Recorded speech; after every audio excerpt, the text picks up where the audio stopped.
Bonjour, je m'appelle Christine et je suis guide conférencière de la ville de Saint-Quentin. Et aujourd'hui, c'est avec un grand plaisir que je vais vous présenter un des fleurons de l'architecture art déco de la ville de Saint-Quentin. Suivez-moi. Voilà, nous sommes aujourd'hui sur la place des Campions, un îlot complètement ravagé par la guerre 14-18.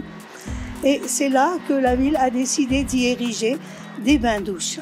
Des bains-douches municipaux. En 1928, la propreté était vraiment la seule façon de lutter contre les épidémies.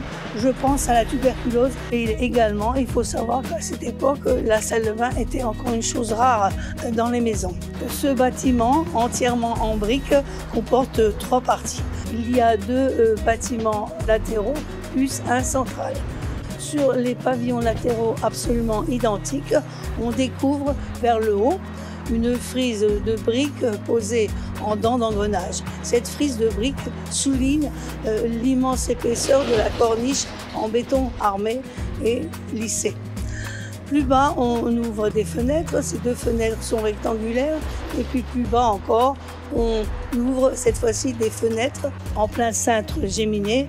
Et puis, il ne faut pas oublier de regarder le carré qui se trouve sur la façade en pan coupé. Ces carrés pourraient être vraiment la signature de Louis Guindez parce qu'on les retrouve sur pratiquement toutes ces constructions. Je pense par exemple à la Criée avec les carrés sur la corniche. Je pense également à l'ancien hôtel du départ.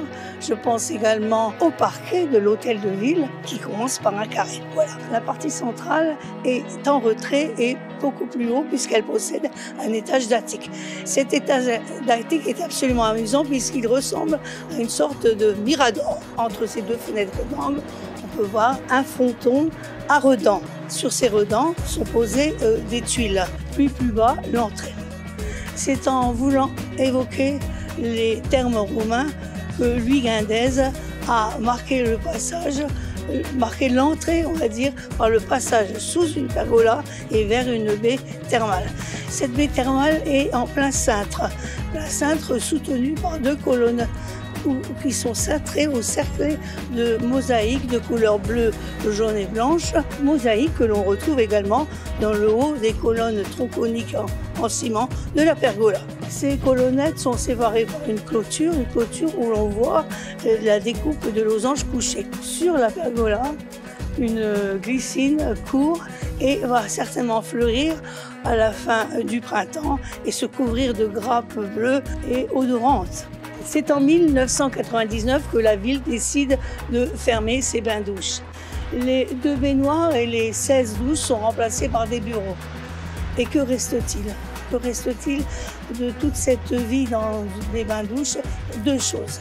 Il reste un objet, c'est la lessiveuse qui lavait les serviettes éponges dans les sous-sols et qui est actuellement exposée au musée des métiers d'antan. Et l'autre, c'est un souvenir. C'est mon souvenir du bonheur que j'avais à prendre une douche pour me laver entièrement au lieu de me laver dans la petite bassine de ma chambre.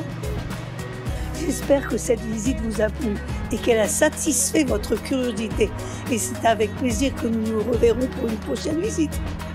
À bientôt.